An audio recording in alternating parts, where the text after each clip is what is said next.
Great. Welcome, everyone. Thank you to the next edition of joining us for our next edition of the Great Reads Book Club. This is our first book club meeting of 2022, so I hope 2022 is treating all of you well. Very excited today to have my good friend Yvette Durazo here as our author, talking about her book. And our host today is going to be Mike Rozinsky. Let me just say a word before we kick off about Yvette.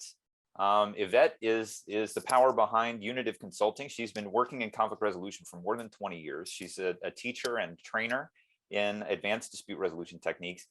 Yvette has touched almost every area of practice in the field. I know she's worked on workplace, she's done anti-bullying work, she's done settlement negotiations, dispute systems design, and she's even worked in DEI, diversity, equity, and inclusion stuff. But I am so happy that she's here to talk to us about her book, Conflict IQ, today, and I'm going to actually hand it over to Mike to host us. So Mike, please take us away.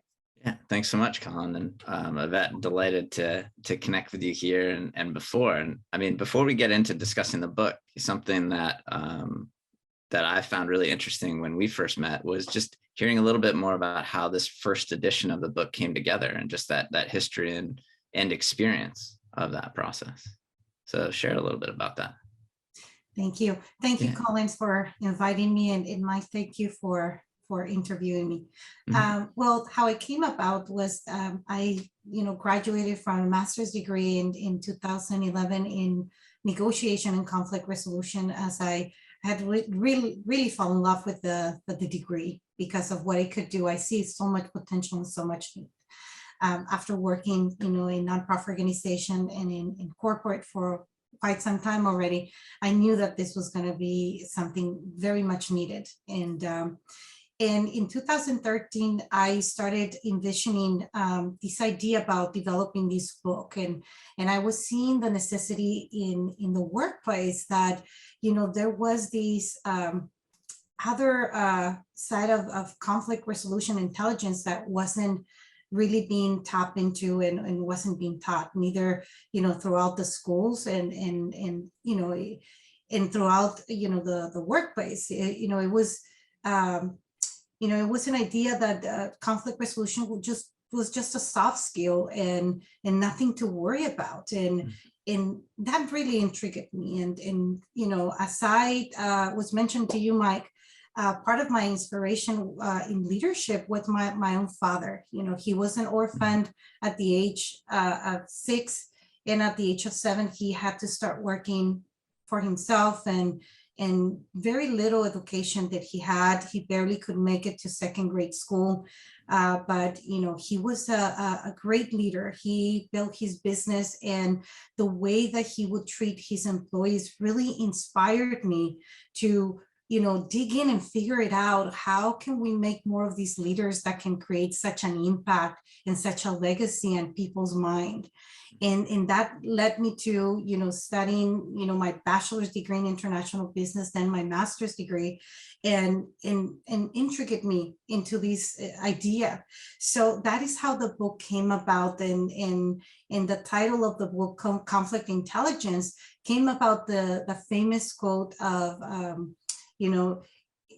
the famous quote is, you can never resolve conflict from the same level of consciousness that you created it, from Albert Einstein. And with that, I study whatever I could in psychology, neuroscience, and try to figure it out how, I could develop something in order to help the leaders in our organizations, which I consider that leaders in our organization is every single human being that it's in that organization, because any single human being that projects good leadership top down, creates a better culture in the organization. So with that said, I started doing more and more my work and working individually with people. And the interesting thing is that many of these people, I was testing them in emotional intelligence. And even though that they had this emotional intelligence, there was something still there that they were not feeling comfortable dealing with conflict, that they were still, having issues with that. And that is how the development of my work to develop the book came about. And also, my consulting name, Unitive Consulting, and what it means. And I describe that in my book. Yeah, and so building off of that, just kind of hearing that inspiration around the conflict IQ and just your realization and doing the work around emotional intelligence and kind of opening the door to that. Two of the core principles, the unitive way and conflict IQ, are weaved throughout the book. So define those a little bit for us. What are they? Yes, unitive, the unitive way, or the unitive, perspective or philosophy, is that we fluctuate into levels of consciousness throughout the day. But if we understand those levels of consciousness and we become more intuitive to it and more aware, we can understand that we can be in a state in where we feel that we are whole and complete, and that we are in peace with everything within ourselves and with everything around you. And that's how the idea of naming my business Unitive came about, because that is my willingness and ability to bring people to that state of consciousness so that they can have the opportunity to experience that. And I think that many of the mediators here with us, and many of the conflict resolution specialists and experts here in this Zoom can remember or can experience the ability to bring in these concepts or these ways of teaching people how to resolve conflict, and how people react in an aha moment that they perhaps never in their life had the idea or the capacity or even think about, that things can be resolved in a very different way than just fighting or going to a legal battle, right? So with that in mind, the conflict intelligence, as I was doing my work with companies and individuals and leaders, and I noticed that connection that, they had emotional intelligence. It's not that bad. I already tested, but what's in it? What more we have to develop on these people in order for them not to feel afraid of conflict, in order to embrace it, in order to navigate it and be able to feel comfortable so that they can lead better, right? Oh, that's very, very helpful. And I see, Colin, the comment you made, right? Just pointing that out, that, strong emotional intelligence doesn't necessarily equate to that conflict intelligence too.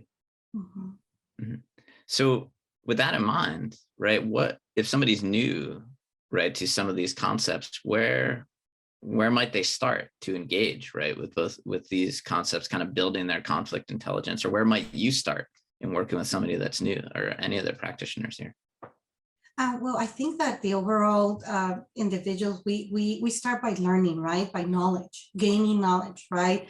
Going into the books and buying, as many books as you can in order to learn. Obviously, if you're very, very interested on understanding conflict, be able to maneuver it and manage it, because as we know, not all conflict can be resolved. You can learn how to manage, and that's the beauty of this process, right? That it is not resolving things, but rather to teach how to manage things. And, most likely than not, people will go to books and learn about it. But then that is it, or perhaps, getting trainings and that is it. But there's more to that. There's more to just learning something in a training that perhaps gives you a scenario, a tool here and there. But it's more to that. It is really understanding yourself. How is it that, perhaps you deal with conflict and sometimes you don't realize? Understanding what are the good ways that you deal with conflict and the bad ways that you deal with conflict. Perhaps understanding your hot buttons and creating those awareness. And then also understanding how is it that you learn how to resolve conflict from the beginning. A lot of people bring outdated tools or outdated ways of dealing with conflict into the workplace because, they learn these skills in a very young age and never question it. They always thought that probably that was the way to resolve things. And, they went through an educational system that perhaps, they didn't have an opportunity to have courses, that deal with conflict resolution.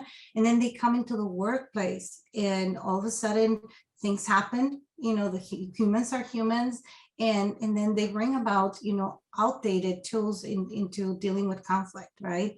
So it is helping them to create that full awareness as to the understanding of, understanding where you got those tools, understanding, your awareness of who you really are and how you deal with things, and then eventually helping them with tools and eventually with behavioral transformation if needed to.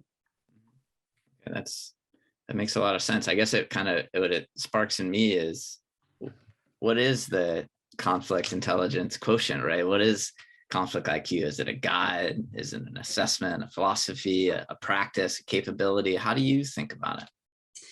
It's all of it, right? I actually, like I was mentioning to you, I'm putting together a 10-week course to teach the book because I receive a lot of emails and questions about that, and how can I learn more, and how can I, be able to feel more conflict intelligence, and it's all of it. It's creating awareness, helping you to understand, your persona when it comes to conflict, right? And whether if your personality, can be shifted, and how can you do that, right? A lot of us by the age of 30, we already are very well set in your personalities, right? Why? Because we maneuver ourselves. Everybody maneuvers themselves. 90% of how the way we think and the way we function throughout our life, it's in a very unconscious level. If we're talking neuroscience, it is an unconscious level, and only that 5%, right? It's an unconscious level. So how can through these experiential trainings, people can learn how to maneuver those levels of consciousness so that they can detach a little bit more from their, rooted personality that they think that they are, in order to expand them, and create more growth mindset in order to experience these possibilities, right? Yeah, there's an element, and it comes through very strongly, in my experience of reading the book and our discussions too, where you had mentioned self-determination theory, right? And behavior transformation, right? The idea of the individual at the core kind of driving things forward, and looking at what's motivating. And I was just curious how does that fit into your practice when you're working with individuals and organizations in general? And what other things kind of drive at the core? And for those of you who are reading in the book, the self-determination part is around page 122, if you want to note that. Yeah, well, that innate, right? Self-determination is that innate need of growth within us. Everybody has that. Some of us are more than others, right? I always mention that I'm a life learner because I'm constantly wanting to learn things, right? But we have that innate need to grow, innate need to self-determine how to go about dealing with our things in our own life, right? And knowing that there's that within everybody, it's how can we help dig in and help individuals to tap into that, to help them to bring that into the light, to be self-determined, to be able to not only learn these concepts, but be able to know that they can have the ability to deal with resolving conflict or managing conflict. So a lot of people think that, and we live in a society, right, that whatever we see in the news is either, you fight for it, or you compete, or you go to a legal battle, right? And we're pre-programmed to think that way. And then getting them to the idea that they are self-determined, that they have that innate ability, that they're whole and complete and they're wise, and bring that into the light, and then helping them with, retooling them and helping them to transform and creating those awareness. Then that's how you bring someone to become conflict intelligence. That is what I think. That's helpful. I'm curious because you're pulling on so many pieces, and I'm seeing a lot of good questions coming through in the chat too, which we'll get to. What were some of your favorite parts of the book to write? where you were just thrilled in that moment to get, pen to paper and be able to share it? I think the love of the field, I fell in love with this field of work, alternative dispute resolution, ever since I was invited to see this master's degree. I remember being sitting at work in one of the offices at the University of San Diego, and I was exploring the possibility of going to an MBA, the typical MBA. And then somebody pointed to me, one of my coworkers said, have you seen this course? Have you seen this degree? And at the moment that I read it, I fell in love with the possibility, because like I said, I have worked for nonprofit organizations, and I am by nature a connector. But then when I was working in those organizations, there was this thing that you have well-meaning people coming in for a well-meaning purpose, but then all of a sudden the human side of them interfere, right? Because there was conflict, there was the competition, there was, I am here for something so distinct than the other individual. And I always felt that I hit the wall, but not having certain skills or certain awareness to help people maneuver to get to the common goal. So when I saw this degree, I really fell in love with it. And then I felt that was the one of the missing parts, that I was always wondering, how is it that you can create, there's always the saying, either a leader is developed or it's formed, right? And I was always intrigued by that concept and thinking, these skill sets and these ability to help people resolve conflict is one of those skill sets that it's so important. And that's what I saw with my dad. He was a peace builder, and he didn't know anything about any formal education, right? He was a very spiritual man. He loved to read his Bible. I remember those were my key moments, sitting with him at noon when he would read the Bible in between hours that he was working from 6 a.m. all the way to 10 p.m. at night, right? Mm-hmm. And that's what inspired me. And I think that I really enjoyed talking about my dad. And there's also a little story about while I was coaching people, and sometimes I would volunteer to coach people in certain nonprofit organizations. I got the opportunity to coach a young man that was working as a dishwasher in a restaurant, and while he was building his little business as a coffee shop, and it really again inspired me and really opened up my eyes that he always believed that he never had very IQ, but nevertheless he had emotional intelligence.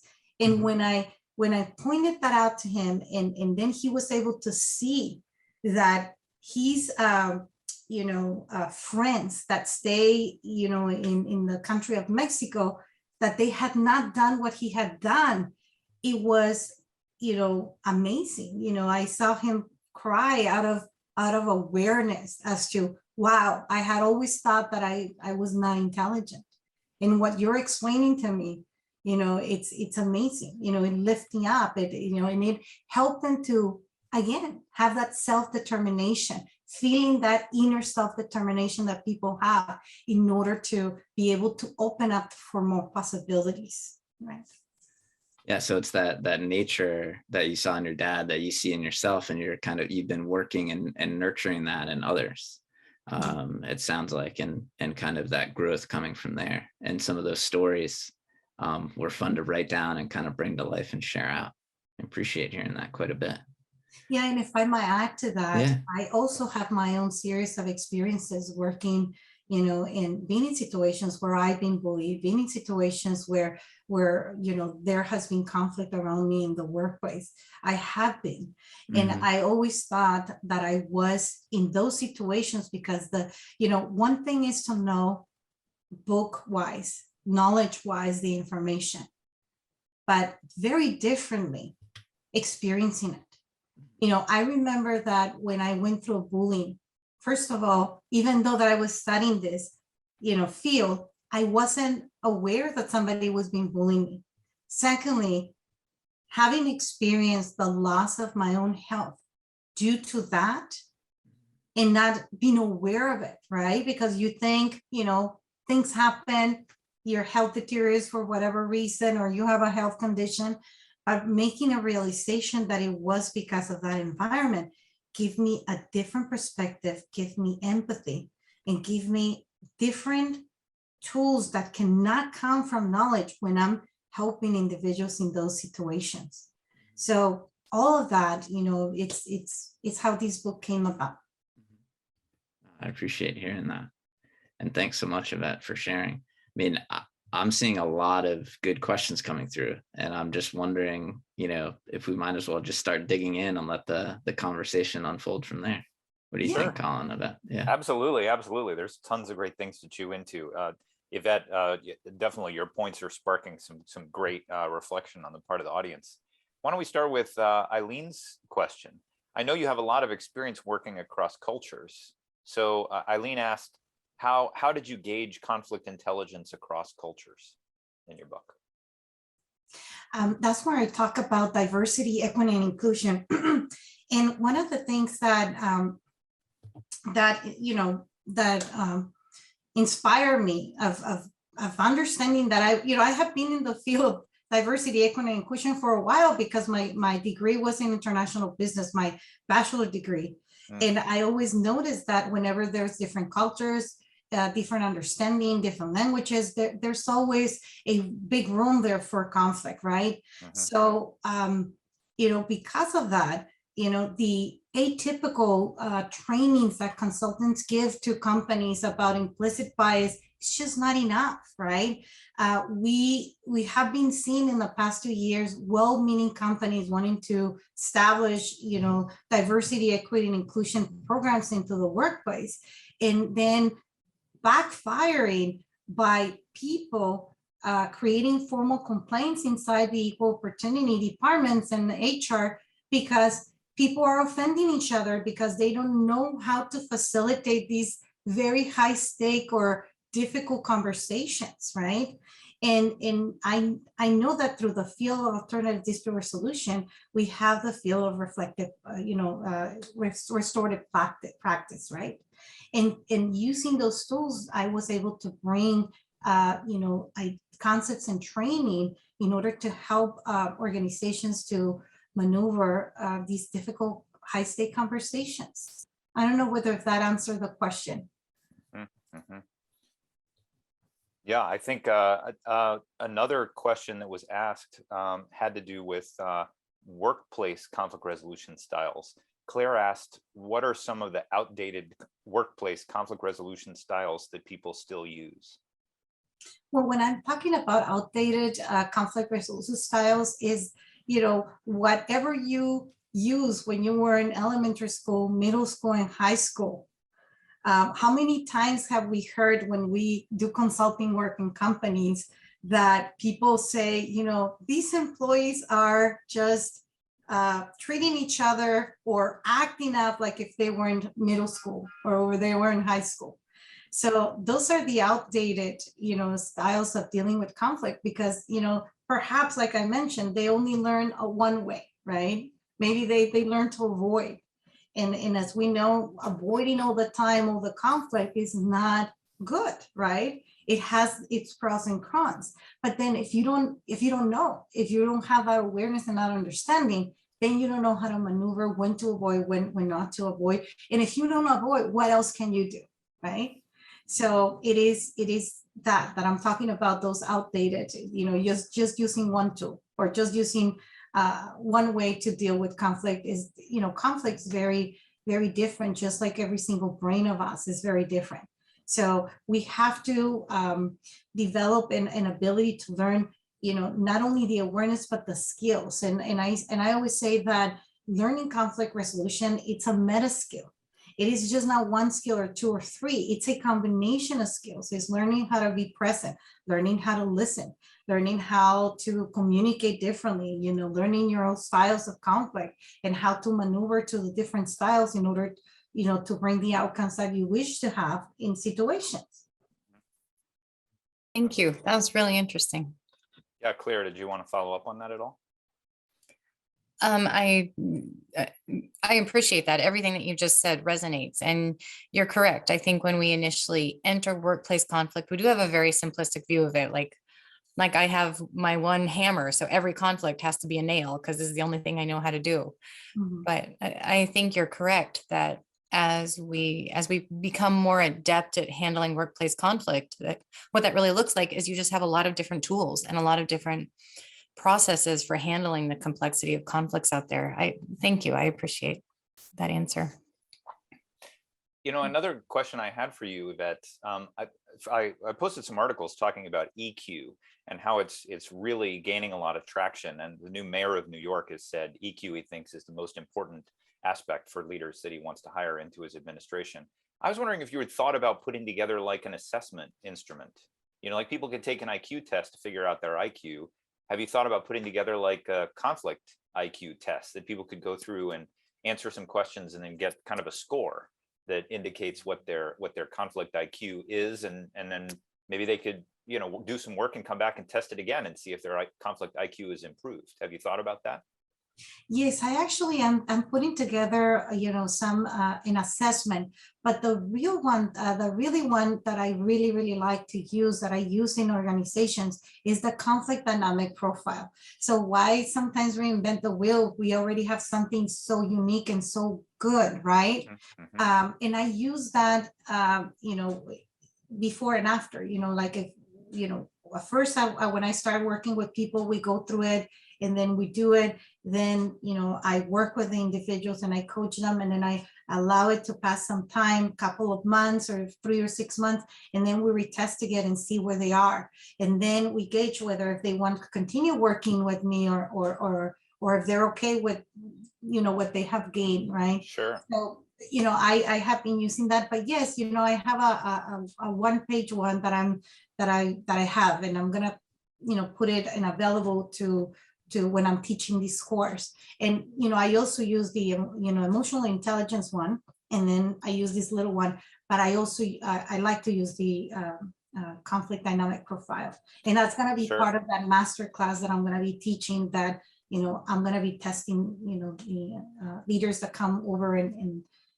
learn the conflict IQ. Well, I think our society really needs this. I could see a lot of mediators wanting to use an assessment like that as well with their parties in advance of a mediation, So let's talk about that from a mediate perspective. I could see this being a really interesting thing pre-session. So I just got a notification that's a little worrisome. If for some reason our room shuts down, please just dial back in to the same login in a second. I'm not sure that's going to occur, but we'll see. Zoom just gave me a worrisome hiccup here. So let's just continue our conversation and see where this heads. So I love the relationship between EQ and IQ, and we need to call it CIQ, maybe, like we come up with some new framing for it. Can you tell a little bit more about this masterclass that you're going to do, Yvette? Like, what would be, is it very practice oriented, or it seems like a lot of workplaces would benefit from consulting with you, so you could come in and do an assessment. I think it's interesting to think about individual conflict IQ, but it's also interesting to think about group conflict IQ. Yeah, I don't know, Mike, if that seems like it resonates with you too. Have you thought about that as well? Sort of doing an organizational assessment and saying that the conflict IQ of this organization is X.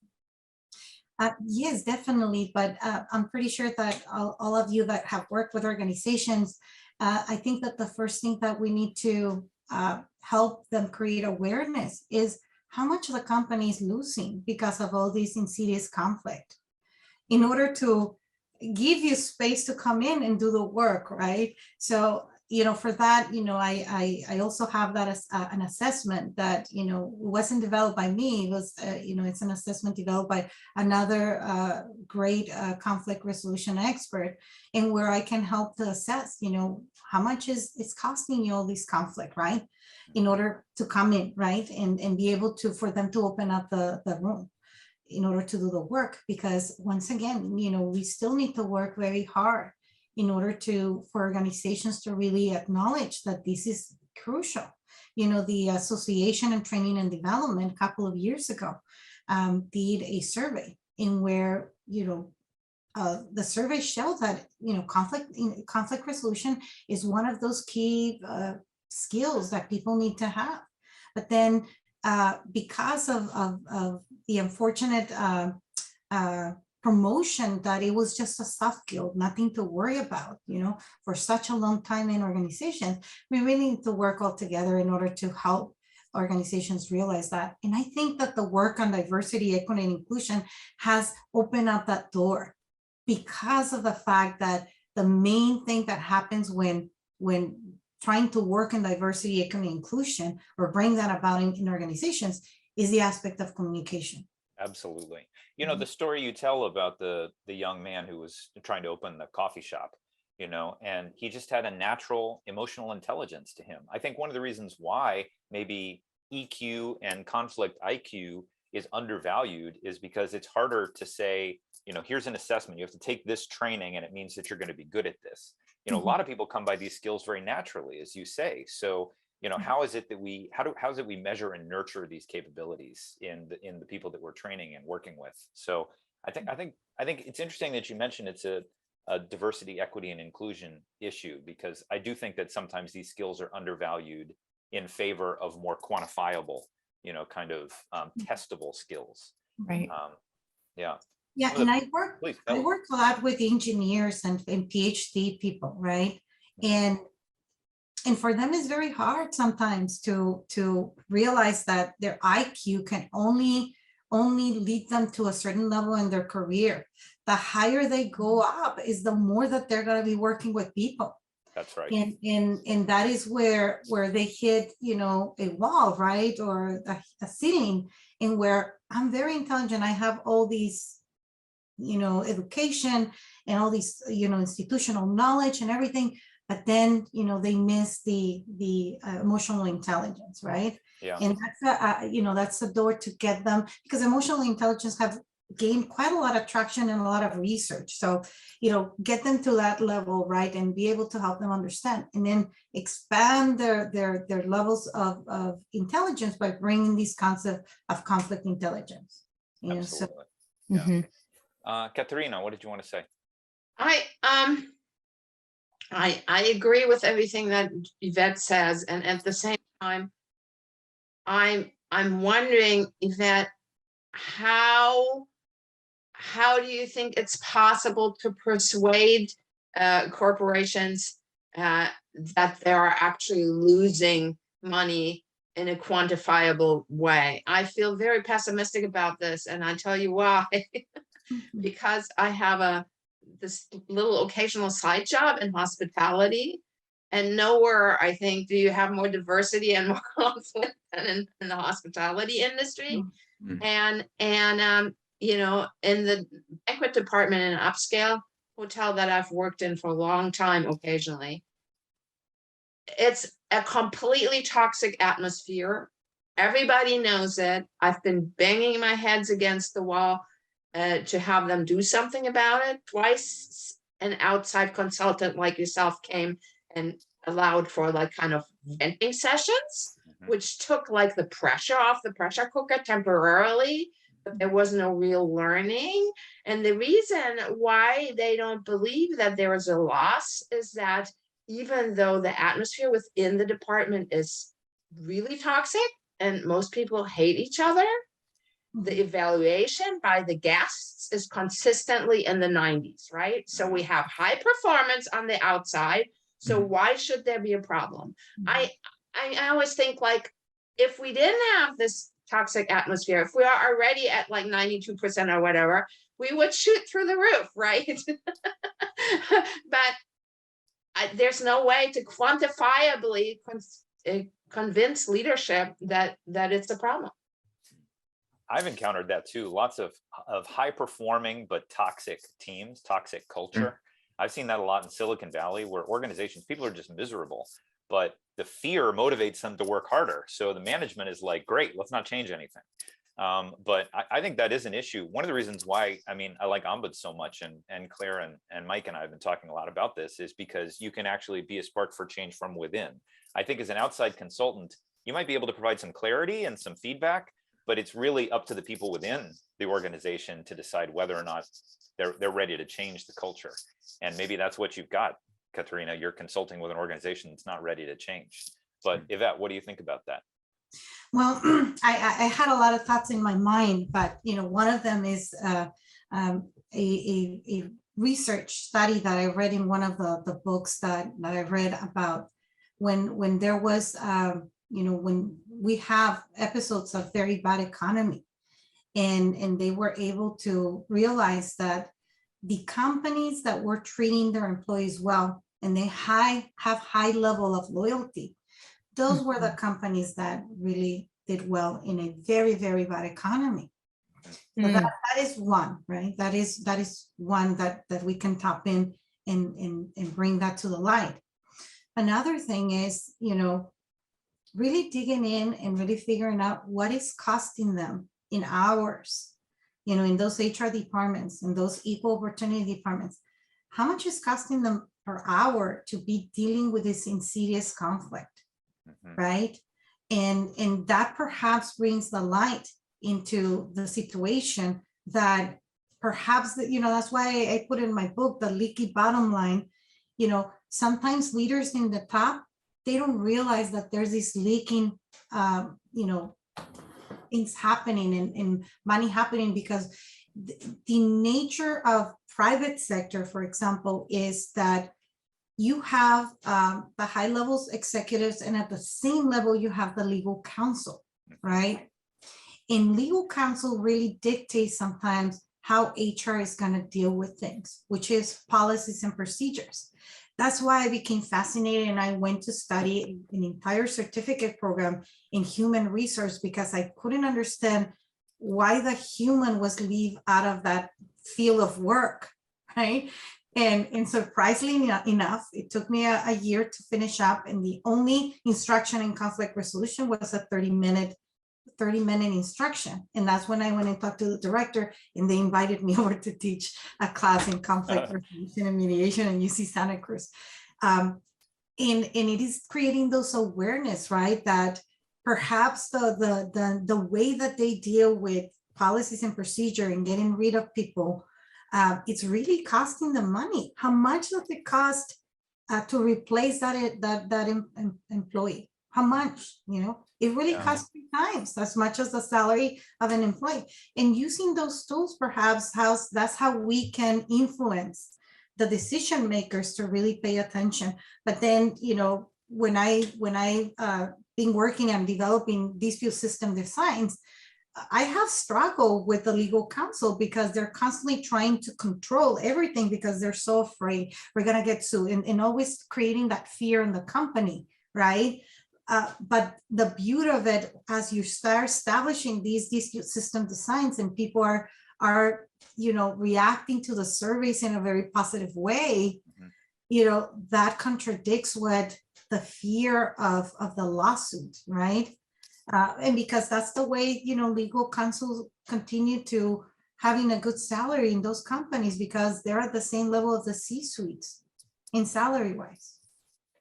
I hope Yeah, Yvette, this is an excellent point. And I've been part of some toxic organizations that are high performing, but when the performance starts to plateau or flatten, the organizations fall immediately apart. They don't have the durability to make it through difficult times, because as you say, they've had this leaky organization where they haven't been treating their people well. And I think if everybody is achieving and you're making lots of money, and the people will put up with a lot.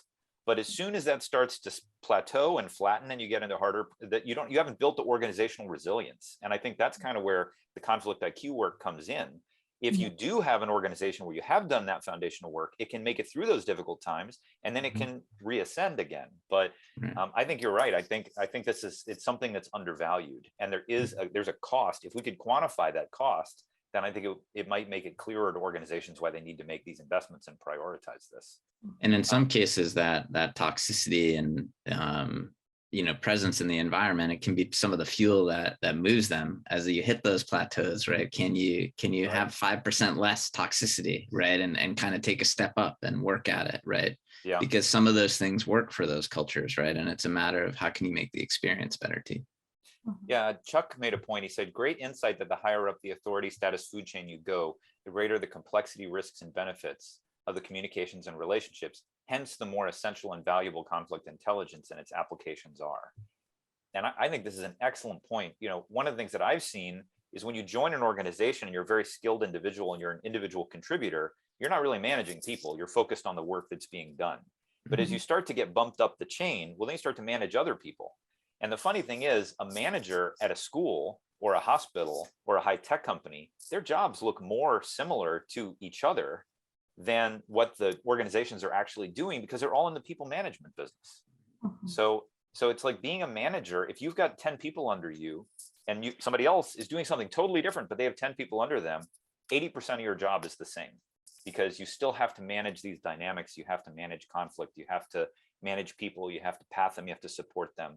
And I think also, you know, a lot of people get power and then they can behave badly and they're insulated from the impacts of their decisions, again, until the organization hits a challenge. So I think Chuck's point is very, very well taken. The higher up the status you go, the more important the lessons you're talking about become. Yeah, and that's another place where you can calculate our, time. How much is the time of the manager dealing with those insidious conflict? Right. You know, and instead of developing people, they're dealing with the conflict. And when you develop people, you're develop them to do better work and be engaged in work and develop better products, right?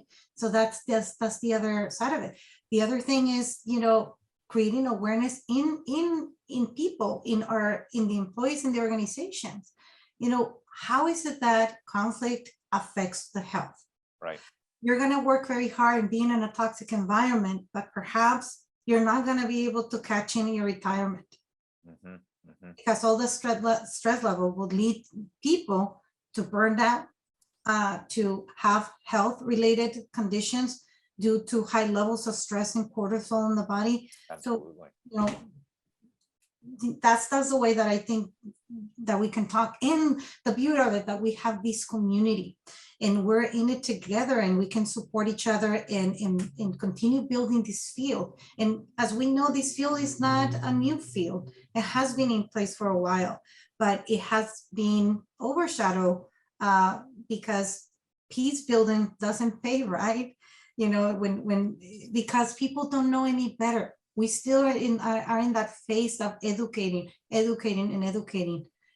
hopefully we'll make dents. Yeah, Katerina, what were you going to say? So I want to ask a follow-up question to what I said earlier. And what came to mind is because you were saying that, you know, companies that treat their employees well, it's shown that, you know, there's less conflict and they're more productive. The example I was actually talking about is a union house. And so now if you have a union house, you have a dynamic where, number one, you have a third party. And number two, the company treats the employees well in a way, right? High pay, good benefit, incredible job security. You really have to steal or kill somebody to lose your job. So people are highly motivated to stay despite the toxicity. And at the same time, I'm totally glad that there's a union, right? I'm not anti-union at all. But I think my question, I guess, really is, have you had any experience with that? Because if you have a union, that's a third partner that has been at the table to achieve cultural change. And that's what's not happening. Yes, I have had experience working with unions. I've been working in organizations where mostly 90% of the population in those organizations are unionized.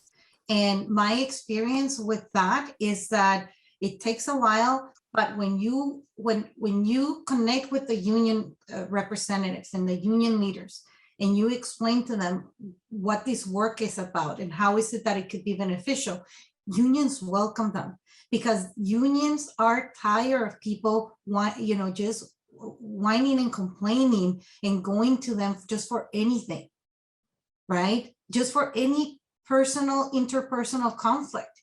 Unions are there for a specific thing. They're there in order to make sure that the employee takes their breaks, to go to lunch, take their breaks, go to lunch. They're there to, maneuver and protect that the employee, it's respective based on the policies and procedures. Unions are not there in order to deal with interpersonal conflict. And when I have approached unions, they have welcomed them.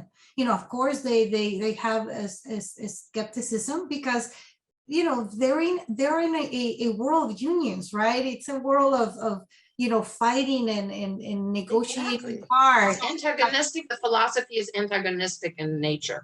Yeah, but when you invite them to see what you're doing and they see the benefit, that it also benefits them and it takes away time from them in order for them to do the work that they're meant to do, they welcome you.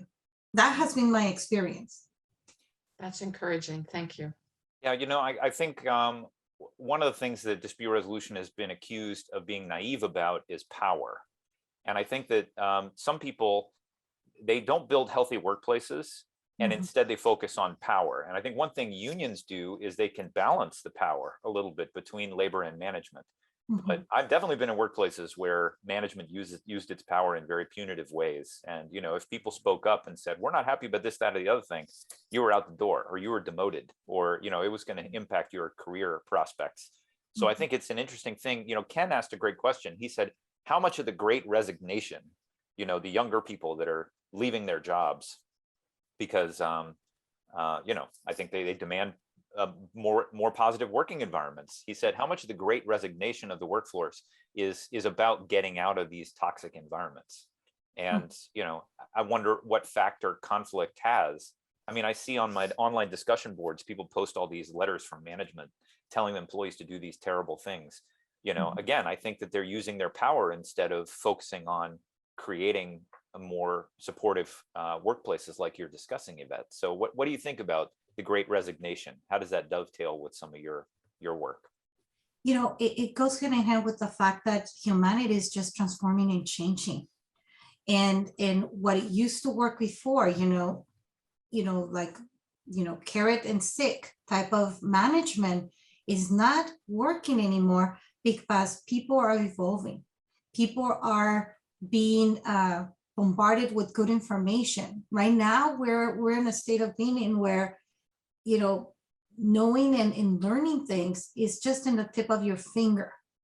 And that is creating a different type of humans in society. And, Right. I really think that with the pandemic and everything that is happening, companies are having difficulty retaining employees more than ever.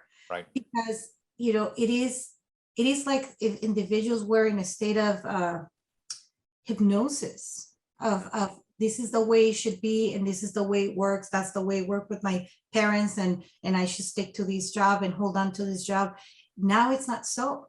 Now, because of the pandemic and having to work from home, the paradigms of having to go to an office has been broken. And the opportunities that people are having, because there's more and more companies giving remote jobs, people are having more self-determination in their own life as to how is it that they want to live life. Absolutely. Realize that they can perhaps not being in Silicon Valley and earning a whole bunch of money, that it will immediately cost them as much to live here. They still can have a better life elsewhere, earning less, but still being able to live a good life or a better life.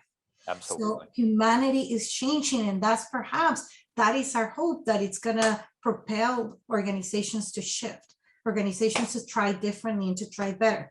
Just like we saw, in the past years, the Facebook, the Google, giving them food, having them lunch, and doing all these great things for the employees in order to keep at bay the unions, and also with the idea to have the employee there working all the time.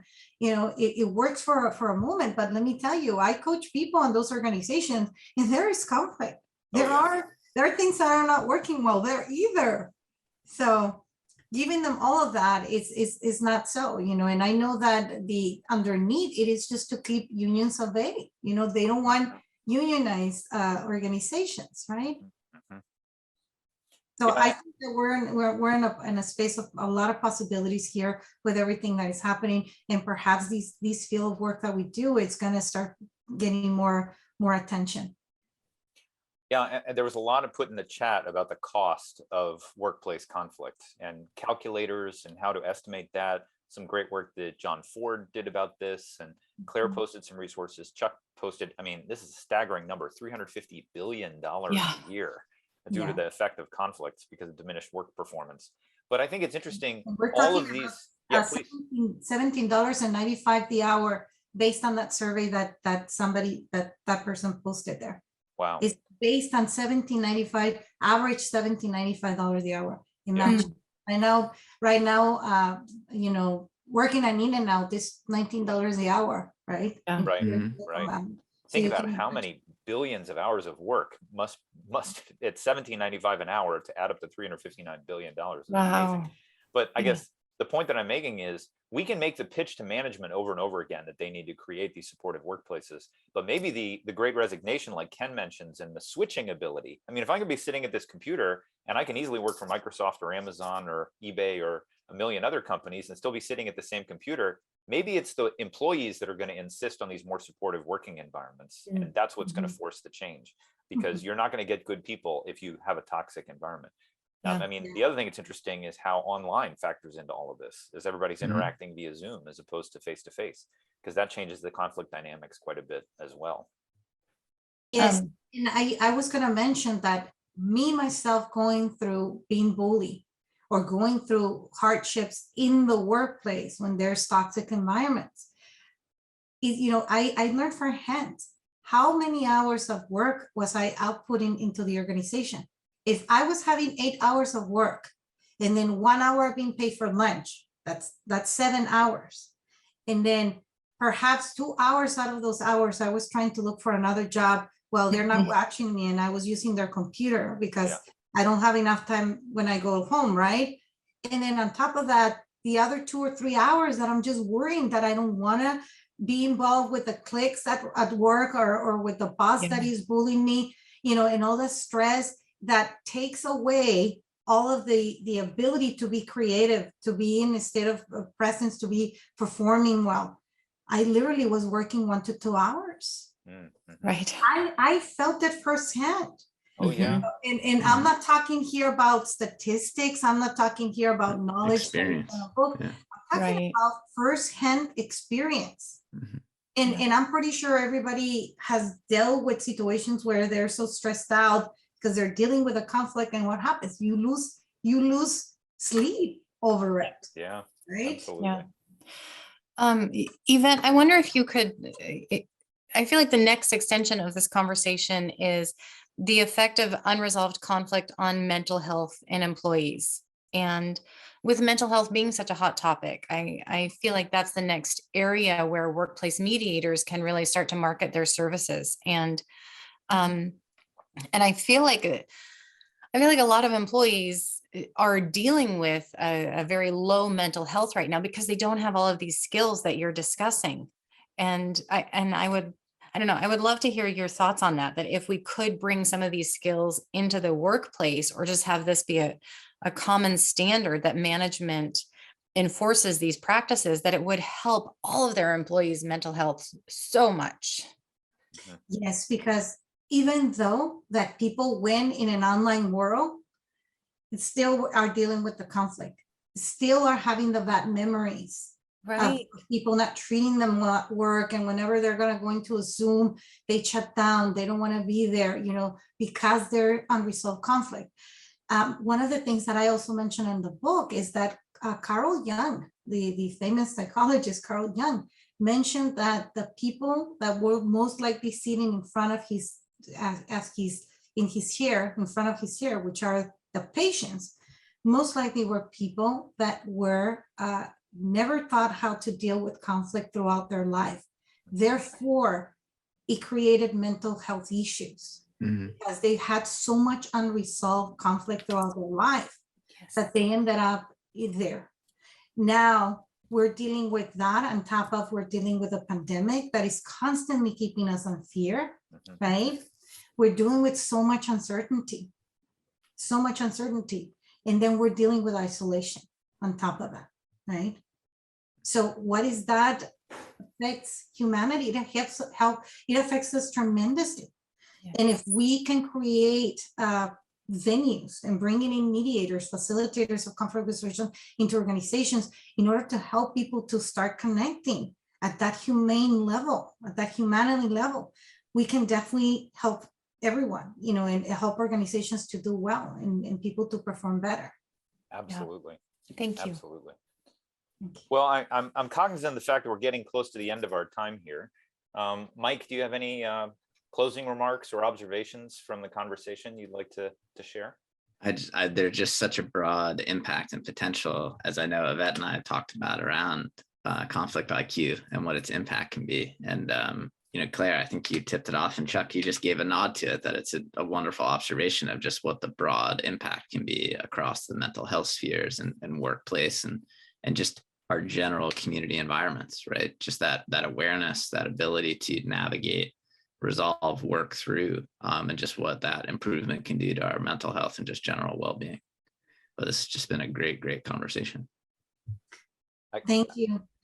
I couldn't agree more. And I really think this concept of conflict IQ it's an incredible innovation, Yvette. And I really feel like it could be not only within the field, it can really help us communicate the value of what we do and the importance of the work that we do. I mean, I know we're focused so much on workplace today, but I could see this being helpful in schools. I could see this being helpful in families. I could see this being helpful even on a nationwide basis. I mean, we have a very low conflict IQ in this country right now. So I think this is great. And I just want to say, I mean, I don't want to speak out of turn because Claire and Jim were on the call too, but if there's anything we can do at Mediate to help you surface and advance these concepts, let's do it, because I think everybody needs to, I would love for everybody in the United States to have an idea of what their conflict IQ is and be committed to getting better at it. So thank you for this wonderful book. Do you have any closing comments you'd like to make, Yvette, before we wrap?